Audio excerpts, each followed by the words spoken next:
గత కొద్ది రోజులుగా ద్వాదశ రాశుల వారి ఉద్యోగ జీవితం మీద ఏ గ్రహాల యొక్క ప్రభావం అధికంగా ఉంటుంది, ఉద్యోగ జీవితంలో చక్కగా రాణించడానికి, పదోన్నతుల సమయానికి అందడానికి, ఆర్థికంగా ఎదగడానికి ఎటువంటి జాతులు పాటించాలి, ఎటువంటి పరిహారాలు పాటించాలి అని మనం గత కొద్ది రోజులుగా ప్రతిరోజు కూడా ఒక్కొక్క రాశి వారి గురించి వివరించుకుంటూ తెలుసుకుంటున్నాం. ఇక ఈరోజు అందులో భాగంగా సింహరాశి వారి ఉద్యోగ జీవితం మీద, ఆరోగ్య జీవితం మీద ఏ గ్రహాల యొక్క ప్రభావం అధికంగా ఉంటుంది, సమయానికి పదోన్నతులు రావాలి అని చెప్పి అనుకున్న వారు ఎటువంటి జాతలు పాటించాలి, వారి యొక్క ఆదాయం స్థిరంగా ఉండడానికి, ఆదాయం క్రమేపీ అభివృద్ధి చెందడానికి ఎటువంటి జాతలు పాటించాలి అన్న అంశం గురించి ఈరోజు ప్రధానంగా ఆ విషయాలు తెలుసుకునే ప్రయత్నం చేద్దాం. ఇక్కడ నేను ప్రధానంగా ఉద్యోగ వర్గాల వారి గురించి మాత్రమే వివరిస్తాను. ఈ విషయాన్ని మన ప్రేక్షకులు గమనించాలి. ఇక్కడ ఆరోగ్యం గురించి చెప్పే విషయాలు అందరికీ కూడా వర్తిస్తాయని చెప్పవచ్చు.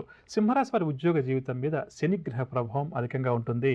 కావున సింహరాశి వారికి ఉద్యోగం అంటూ ఒకసారి ఏదన్నా చేజారితే, అంటే ఉద్యోగం వదిలేసినా లేదా ఉద్యోగం పోయినా తిరిగి రావడం మరింత ఆలస్యం అవుతుంది. ఆ తర్వాత వచ్చిన ఉద్యోగం వీరు చేయగలుగుతారా లేదా అన్న విషయం వెనకొస్తే ప్రధానంగా సూర్యగ్రహ ప్రభావాన్ని ఒకసారి పరిశీలన చేయాలి. ఎందుకంటే నవగ్రహాల్లో సూర్యుడిని రాజుగా చెప్తుంది జ్యోతిషశాస్త్రం. కాబట్టి సింహరాశి వారి మీద సూర్యగ్రహ ప్రభావం అధికంగా ఉండటం చేత వీరు కొంతవరకు ముక్కుసూటిగా, నిర్మోహమాటంగా వివరించడం, తమకు ఇష్టమైనది, తమకు నచ్చిన పని చేయడం ఎక్కువగా చేస్తుంటారు.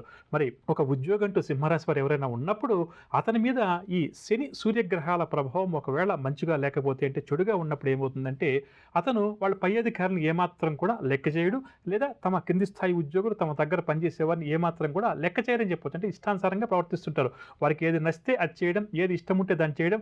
ఒకవేళ ఆ పని చేయడం ఇష్టం లేదనుకోండి, ఒక్క నిమిషం పై అధికారితో నేను ఈ మాట చెప్తున్నాను, ఆయన ఏమన్నా ఇబ్బంది పడతాడా, ఈ మాట చెప్తే నాతో ఏమన్నా గొడవలు వచ్చే అవకాశం ఉందా, లేదా నాకు రేపు ప్రమోషన్ రాసేటప్పుడు ఆ విషయంలో సంతకం చేసేటప్పుడు పై అధికారి ఏమన్నా ఒకసారి ఆలోచన చేస్తారని ఏమాత్రం కూడా ఆలోచన చెయ్యరు. అంటే వెనక ముందు కూడా ఆలోచన చేయరు. పై అధికారి ఏదైనా అక్కడికి వెళ్ళి పని చేయండి అని చెప్పారనుకోండి, సింహరాశి వారు వాటి నచ్చలేదనుకోండి, వెంటనే నిర్మోహమాటంగా లేదు సార్ నేను వెళ్ళి చేయనని చెప్తారు. దాన్నే కాస్త సౌమ్యంగా మాట్లాడే అలవాటు చేసుకోవాలి.